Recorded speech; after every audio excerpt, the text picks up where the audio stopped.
വിശുദ്ധ ഖുർആൻ അറഫ ദിവസത്തെ സാക്ഷ്യപ്പെടുത്തിയിട്ടുണ്ട്.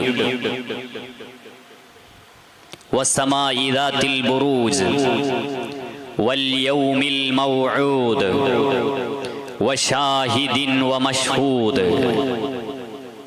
വിശുദ്ധ ഖുർആനിലെ വശാഹിദിൻ വമശ്ഹൂദ് എന്ന ആയത്ത് വിശദീകരിച്ച്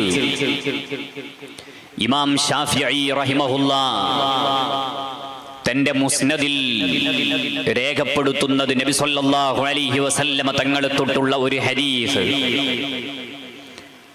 തിരുനബി സല്ലല്ലാഹു അലൈഹി വസല്ലമ തങ്ങൾ പറയുകയാണ്, ഷാഹിദുൻ യൗമുൽ ജുമുഅ, ഷാഹിദ് സാക്ഷിയാണ്, ഞാൻ ഷാഹിദിനെ സത്യം ചെയ്യുന്നു എന്ന് ഖുർആൻ പറഞ്ഞതിന്റെ താല്പര്യം വെള്ളിയാഴ്ചയെ സത്യം ചെയ്യുകയാണ്. വെള്ളിയാഴ്ചക്ക് ധാരാളം മഹത്വങ്ങളുണ്ട്, ധാരാളം പ്രത്യേകതകളുണ്ട്. വമശ്ഹൂദ്, രണ്ടാമത് സാക്ഷ്യപ്പെടുത്തുന്നത് മശ്ഹൂദ് എന്ന ദിവസമാണ്.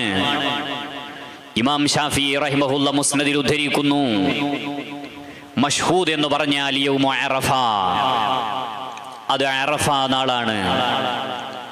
അറഫ ദിവസത്തിന്റെ മഹത്വമാണ് വിശുദ്ധ ഖുർആൻ ഷാഹിദ് മശ്ഹൂദ് ഈ സത്യത്തിലൂടെ നമ്മെ അറിയിക്കുന്നതെന്ന് മഹാനായ അഷ്റഫുൽ ഖൽഖ് മുഹമ്മദുർ റസൂലുള്ളാഹി സ്വല്ലല്ലാഹു അലൈഹി വസല്ലമ തങ്ങൾ പഠിപ്പിക്കുകയാണ്.